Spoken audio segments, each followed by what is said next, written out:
If you work in pediatrics or you have a child of your own who is struggling with feeding, you're going to want to stick around.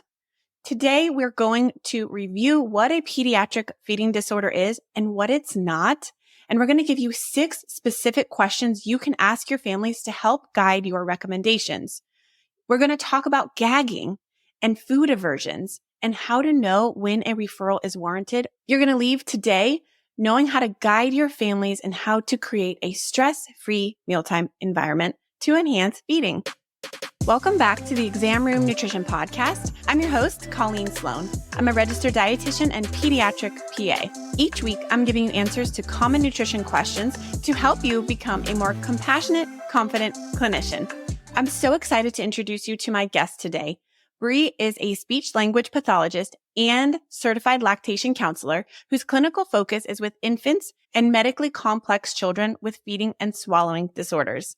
She has taught information literacy at Pennsylvania West University, and she's currently working on her PhD in communication and information sciences through the University of Alabama. Her research interest is in dissemination of pediatric feeding research and misinformation on social media. So fascinating. You are so smart. I'm so excited to learn from you. Thank you so much for being here. Welcome to the show. Thank you so much. I'm so excited to chat with you. And I know we've only briefly spoken over email and shortly here, but I can just already tell we're going to have such a great conversation. I can't wait for you to share us this information because I know so many pediatricians and clinicians listening are going to learn a lot from you. So I love that you're going to bring me the science because nutrition is talked about all over social media. And unfortunately, it's just by influencers who have no credentials. Let's start off with what specific questions should clinicians ask to really determine if a child has a feeding disorder? Great question. I would really take it back to the foundation of a pediatric feeding disorder. So if we think about what a pediatric feeding disorder is, and Gagging and colleagues did an awesome paper on defining what is a PFD. And this really considers 4 main domains. So we have medical, nutritional, feeding skill, and psychosocial factors. And all or some or one area could be affecting a child's feeding skills. So medical is going to be things like thinking about the GI system, the cardiorespiratory system, is there a certain diagnosis that could be influencing the child's feeding? And this could be something like reflux, it could be constipation, or it could be something more significant like a congenital heart defect or eosinophilic esophagitis. But it's really important to think about the medical domain and kind of what's going on and how that may play a role in the child's feeding. Moving on to sort of the next one, so nutritional, we're thinking about, is the child malnourished in any capacity? Are we having very limited diet variety or quantity that is impacting the child's development and growth over time? And so thinking about like nutritionally what they're getting in. Then feeding skill, this tends to be the area that I kind of hang out with the most as a speech language pathologist. So this is related to the actual skills to be able to eat. So this is from an oral motor standpoint, sensory and motor components from a pharyngeal standpoint. So the safety, is the child at risk of choking? Is the child at risk of aspirating? Is the child maybe inefficient with their feeding skills? So mealtimes take a really long time because of those feeding skill implications. So the child takes a really long time to chew, or, they can eat mealtimes efficiently, but only if they're on purees because everything else just takes way, way too long. The last one is the psychosocial. And I find that this is like potentially one of the most important ones, but oftentimes overlooked. And this really deals with any type of psychosocial dysfunction within the child, the caregiver, and the environment. So this is things like stress or distress around mealtimes, being anxious around mealtimes.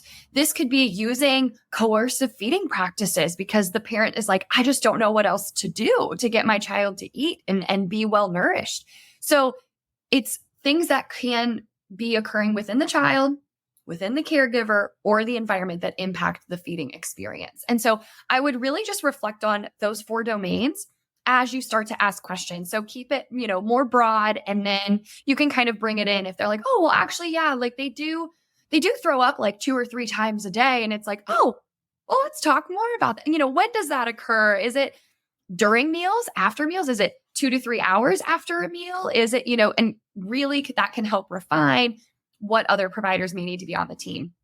The other thing I would add, because I totally understand that physicians oftentimes don't get a lot of time with a patient. Like they have, 10 to 15 minutes to get it all out, and then they have to go. And that's unfortunately, part of just what the healthcare system is. And so there's a really awesome resource that was created by Feeding Matters. It's called the Infant Child Feeding Questionnaire, and it is for screening for PFD. So this does not say a child has a pediatric feeding disorder, but it is 6 very simple questions. You go through the 6 questions, and if 2 or more are marked as a concern, then you would say, okay, maybe this child needs a little bit more help with feeding.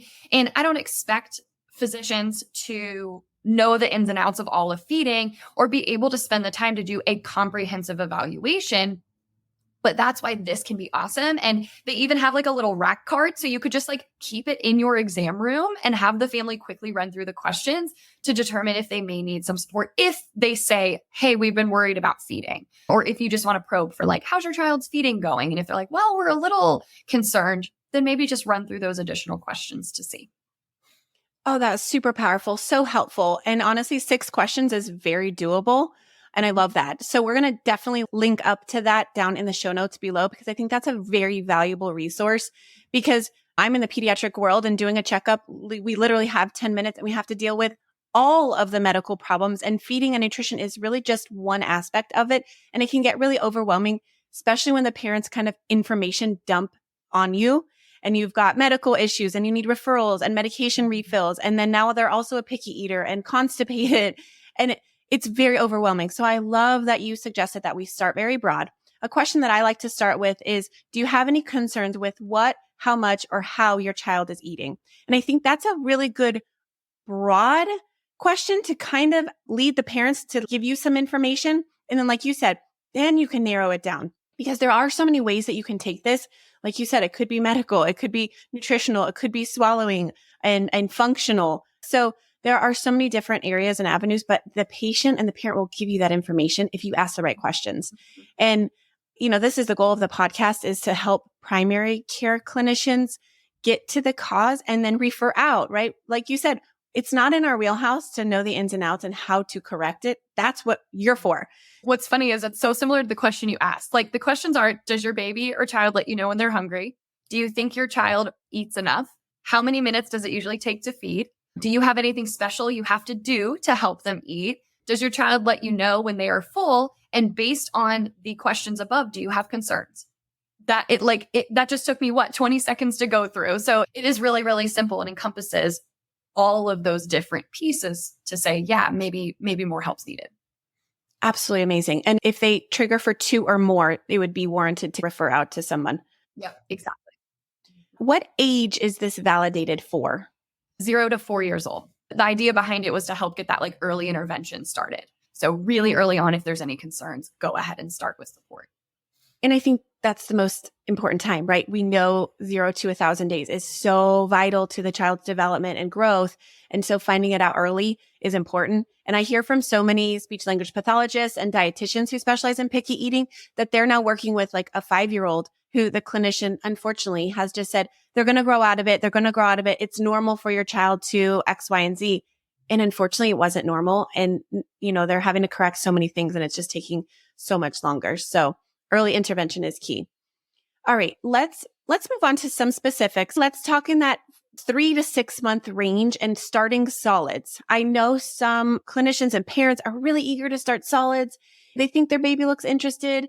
So give us kind of the overview of the stages of readiness, which hopefully most of my listeners are aware of.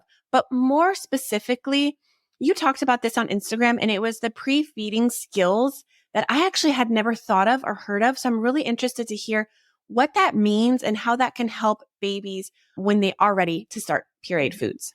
Yeah. So most of the recommendations now by the AAP, the CDC, and the World Health Organization really push to wait and start solids around 6 months old. Now, we don't want to go significantly past that from an allergy introduction and decreased risk standpoint, but we really don't want to go too early unless there is some type of medical consideration that the child's medical team would decide on. With that being said, There's a couple signs of readiness we can look for. However, I always tell people we don't have a strict criteria around readiness of starting solids. There's a lot of different factors to consider. Safety is one of the biggest ones. So we want to have a child who can have head, neck, and trunk support relatively well. That could be supported in a high chair, but we don't want them flopping forward, head falling down, leaning to the side too far. But with a little bit of support, we can see them sitting upright. I've seen some people say they have to sit independently for up to a minute. I don't know where that came from. And so we want to see a child showing interest in food. So maybe they're looking and watching the family eating, they're reaching for it. Tongue protrusion is a reflex that infants have where when something goes in their mouth, their tongue will kind of kick it out. So when starting purees, you see that a lot. It's not something that has to disappear before starting solids. It's something that should start to integrate as you start solids. So that I wanted to kind of be clear on that. The other thing is a tongue thrust on a swallow. So the tongue kind of poking itself out a little bit when the child swallows is totally normal in infancy and well into the preschool years as well. So don't be overly worried about that. We just don't want the tongue to continually push food out for a long period of time. So those are kind of the biggest things that we're looking at in terms of readiness. Again, guidelines, but there's some flexibility in there. However, pre-feeding skills is something that, especially when you have parents that are really, really eager to start around that 4-month mark, that they're oh, we're just so excited. We want to do something. There are some things that you can do that aren't necessarily starting other complementary foods. So early on, between 0 and 6 months old, nutritionally, and I'm sure you know this as a dietitian, the infant can get everything they need from breast milk or formula. Everything that they need. And we want to hone in on that because it's very complete. And starting solids too soon can sometimes take away from some of that. And so we want to make sure that they're still getting their complete nutrition through that point. So some things I like to do is have the infant start getting used to being in the high chair, making it a super fun experience, bringing them to the table. And while they're there and you're eating and modeling some of that, they can have utensils or cups or things to play with that don't necessarily have food with them, but they're just getting used to those things. Putting teethers out there. If you want to add in a little bit more, then using the formula or the breast milk on the spoon or in the cup. So you can still offer something orally as part of the experience without it being those other solids right away. So it can, again, encourage some of those pre-feeding skills because it's not a switch. It's not oh, they're 6 months old, they should be able to immediately take in all of these foods. It's it's a process. That's when we want to offer around is close to 6 months, but some of those pre-feeding skills can kind of get them set up for it. The other thing I always like to talk about is breast milk popsicles. So you can freeze breast milk and put them into those mesh feeders. And so the infant can have a way to, again, explore their oral cavity, start to develop some oral motor skills without it being with food yet. So smart. I love that idea. Can you do formula popsicles as well? You can. It just depends on the formula. Sometimes it'll depending how you mix it, but typically, yes, you can. Okay, awesome. No, I love that. All right, let's linger here a little bit because I get a lot of parents at that 6 to 9 month phase where they might have even delayed starting purees because they're scared. So you either get the overly eager parents or the very, very nervous, hesitant parents regarding starting complementary foods. And what I'll see is they'll say, oh, I'm really nervous because she's gagging.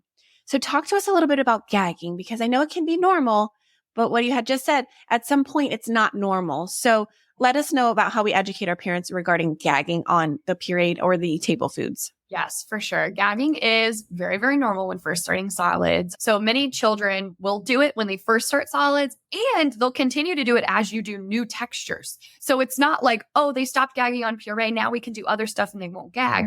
They'll probably gag. Gagging is great though. It is a safety mechanism. It is protecting their airway. It is helping them if they get too big of a bite to gag and spit it back out.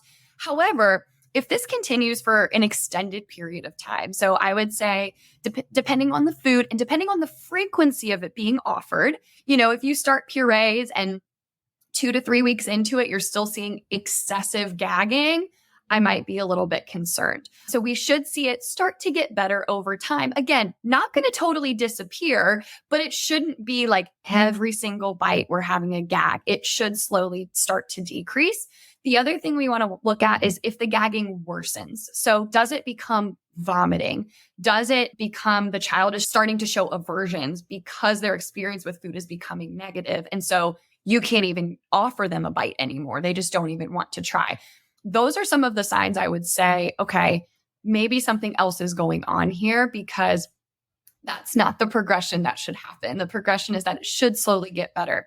While gagging's happening, I really encourage parents to try to be positive, happy. It's okay. Like, oh no, you gagged. That's all right. We're just going to keep moving and, redirect them, let them know it's okay. Because if we have a very, I don't want to say aggressive, but like aggressive negative response of like, what's happening? They're going to feel that. They're going to be like, oh, that's not a good thing. I don't want to do that anymore. And so sometimes that is that psychosocial part of the distress from the caregiver. Now the child is a little bit distressed about the mealtime. And I get it. Like the first time it happens, and some of these gags can be very scary, but if the child is breathing, we're going to let them gag. We can model spitting the food out to try to help them, or putting our hand out in front of their mouth to spit the food out, especially if it's a bigger piece. But if it continues for, like I said, couple weeks after a food's been introduced frequently, again, if it's just introduced one time a week, it might take a little bit longer, or it starts to worsen, then I would want to know, like, okay, how long's this been going on? When did it develop? What else could be causing this? And is there an age where gagging should be totally outgrown? Like if they're still 2 and gagging on foods, is that more of a concern, or is that still age appropriate? Yeah, I would say it's sort of a range a little bit, because again, some of that goes into the experience side.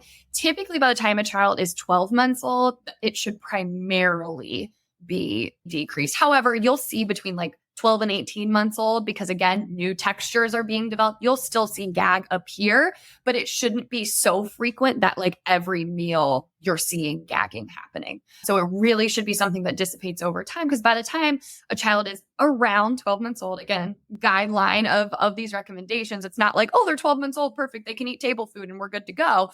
It's a process, but around that time is when we see like it's not majority of meals that are having gagging anymore.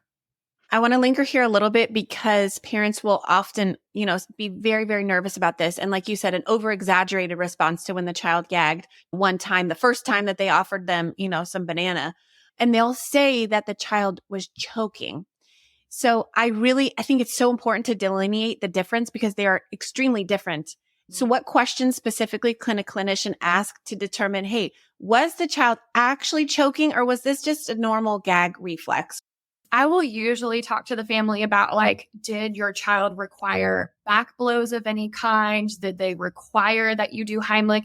Did they stop breathing at any point? And if they say like, well, they kind of weren't making sounds for a second, but then it resolved, it's probably more of the gag. So like if they're like, well, yeah, they weren't making any noise for a little bit, like, okay, well, how long did that happen? And then what did you do to resolve it? So kind of paying attention to that. And sometimes parents will be like, oh, I just sweeped it off of their tongue, which is something we don't really want to do, but it will give you information on whether that was more of a gagging incident versus choking. So I usually will ask, like, what did you do in this situation to resolve it?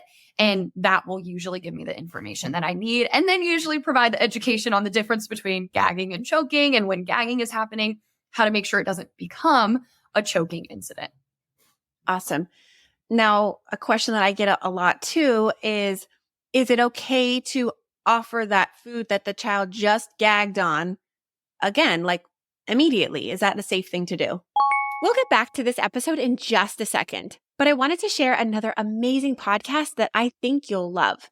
Are you thinking about embarking on the exciting journey of starting your own business, but feel unsure where to begin? Let the Starting a Business Simplified podcast be your guide, offering expert insights and proven strategies to navigate the entrepreneurial landscape and turn your vision into a thriving reality. You can find this podcast wherever you listen to podcasts. All right, now back to the episode.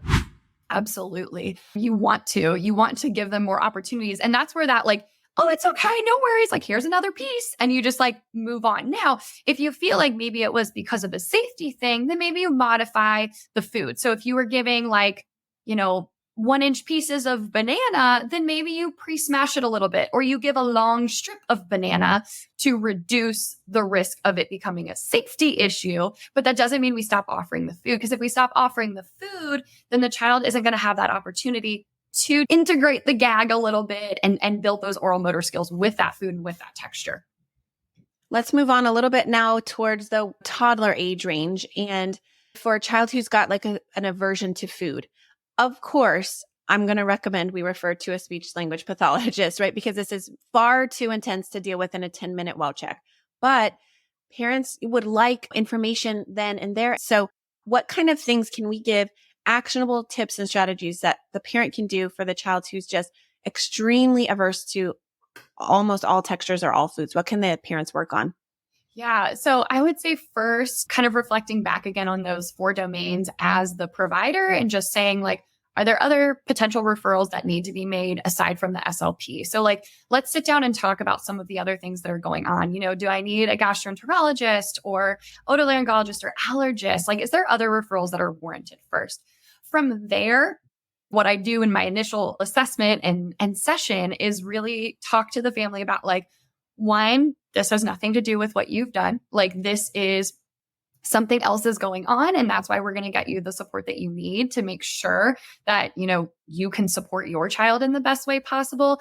And 2, I really try to emphasize removing pressure. And that's the first thing I'll do is say, I know it feels like all that they're eating is yogurt and Pediasure, but you know what? Right now, I want you to focus on connecting with your child and making mealtimes a positive experience, because that foundation, even while waiting for feeding therapy, is so huge. And that's how I focus my first sessions anyway. It's like, okay, well, we need to make mealtimes more enjoyable first, because we're not going to have any motivation to want to engage with food, to play with food, to expand food, to even come to the table if we still have that level of anxiousness around it. Or, you know, when we come to the table, usually we're told we have to take a bite of XYZ. And I understand that, right? Like, I definitely was the kid growing up that was like, all right, well, you have to at least take a bite of this. Now, for me, I did not have a feeding disorder. So that didn't compromise my autonomy at all. That didn't make me feel like less than, like I was okay. But for a child who has a pediatric feeding disorder, that can be really, really difficult. And there's a difference. And so I would really say, what I would want you to focus on is taking a step back and removing pressure and focusing on connecting at mealtimes. And if that means that your child is getting all of their nutrition through a shake right now, that is okay. The rest will come if we can build a really strong foundation in connection and love and trust between each other.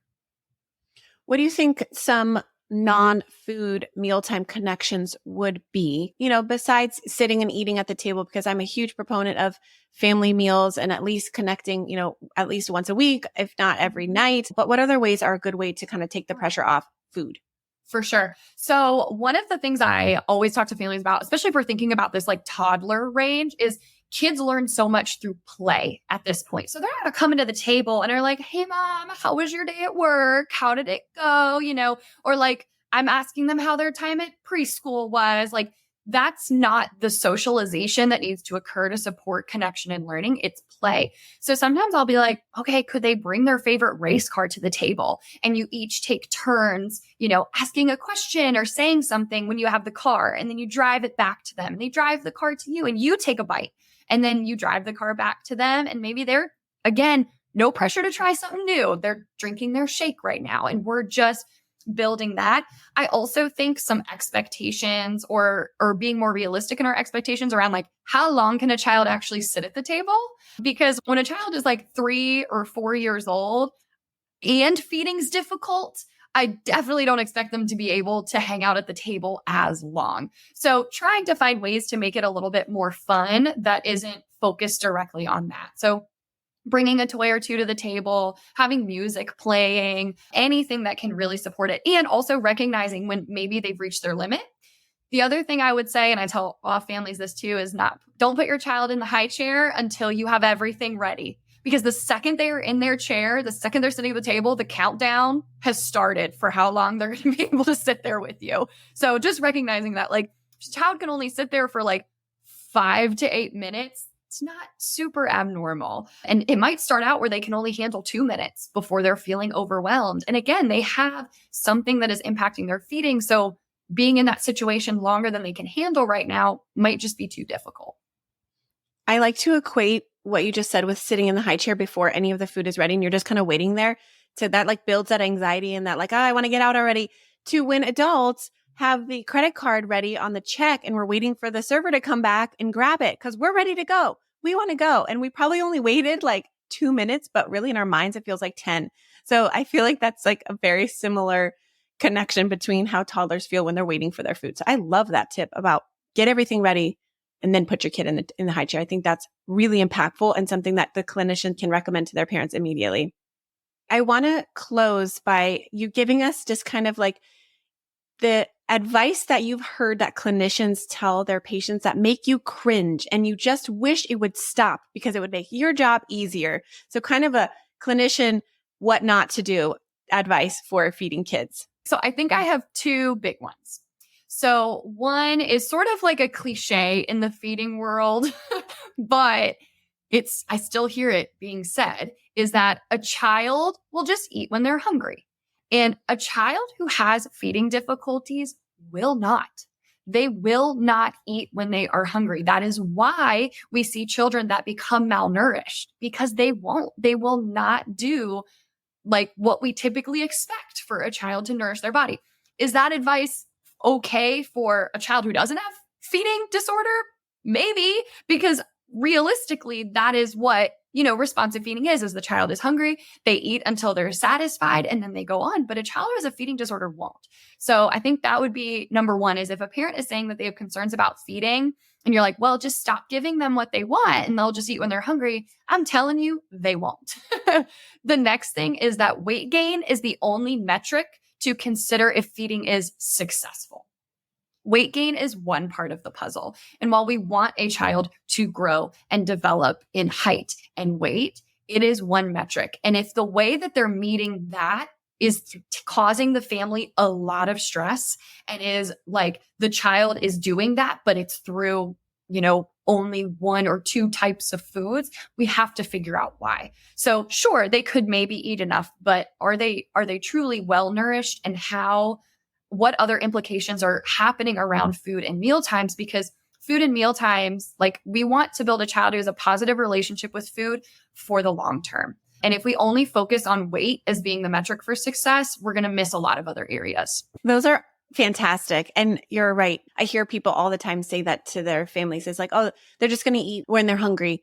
And it's such bad advice because there's so many other things that are influencing a child's appetite. Just like adults, we don't eat when we're hungry either. We sometimes ignore that food cue and keep working or just chug a cup of coffee, right? And so I love that you stress the importance that nutrition and feeding is a long game. And we're trying to raise healthy eaters with a healthy relationship with food. And you're right, weight is not the end all be all, because I've seen kids at a perfectly healthy weight, 75th percentile, and they've been trending on their curve. Then when I ask about what they eat, it's mac and cheese and nuggets, and there's nothing of color, nothing. So sure, their weight is fine, but nutrient wise, they're lacking in so many things. So this conversation has been incredible. You dropped so much information on us, and there's just so many clinical nuggets that clinicians can take home with them. So I'm so grateful for your time. Share with us where clinicians can connect with you and how we can find you. Absolutely. I'm on Instagram at Pediatric Feeding SLP. I do also have my own podcast. So if you're more interested in learning very specifics about feeding, then you can check that out. It's called The Feeding Pod. And then I also have a website called pediatricfeedingslp.com. So I really try to keep my handle very similar across platforms, but those would be the main areas. If you want to email me directly, you can email Bri, B-R-I, at pediatricfeedingslp.com. Awesome. And we're going to link up to all of that down below in the show notes. So if you have any questions or you've got a complicated case, I'm sure Bri would be more than happy to help you. And Bri, I'm so grateful for your time. We'd love to have you back on again. You're just a wealth of information for the pediatric world. So thank you so much for being here. Absolutely. Thank you so much. And I would love to come back. All right, guys, now it's time for my nutrition notes. I'm going to give you a few items that you can suggest to your parents who have infants in that 4 to 6 month range who are looking to start solids, but wanted to start working on some of those pre-feeding skills that Bree had suggested. A few things that you can suggest parents pick up at the store, and these items are very, very inexpensive. The first thing is a condiment cup. So those very small plastic clear cups that you can put to go ketchup or mustard or mayonnaise in, you can buy those from any of the grocery shopping stores, and they can be a great way to introduce water, or you can put a few drops of breast milk or formula in it so they can start learning how to use a cup, or they can just play with it on their tray table. Another excellent tool are silicone utensils. These are a little safer and easier for babies to handle. And again, they can just play with them on their tray. They can practice their grasp technique. They can start bringing it to their mouth. You can also preload these spoons or forks with some baby food. And I like to dip the tip of the spoon in whatever food that you are wanting to offer, whether that be, pureed meat or avocado or banana, whatever food that you want to give them a little taste of. You can just dip that utensil in the food and give it to them to kind of learn and explore and taste. The other fun thing, and this definitely needs to be used with supervision, and possibly with the older infants and even toddlers, are the corn holders. They're these cute little things that have a few little spokes at the end where you can just kind of poke some different foods in there for them to try. The next fun item are straw cups. Again, this is a little bit better for our older infants, but it's a really good and important technique for them to learn how to drink from different cups besides just a bottle. And you can start straw feeding as early as around 6 months of age. And if you wanted to just introduce it as play at around 4 months, you can do that as well too. This just increases their oral motor skills and allows them to explore with something new and fun. I hope you found today's content valuable. If you have any questions for me or you'd like to connect, please find me on Instagram at Exam Room Nutrition. I'm so grateful that you've joined me today. Thank you so much for choosing to listen to this podcast. And as always, guys, let's continue to make our patients healthier, one exam room at a time. I'll see you next time.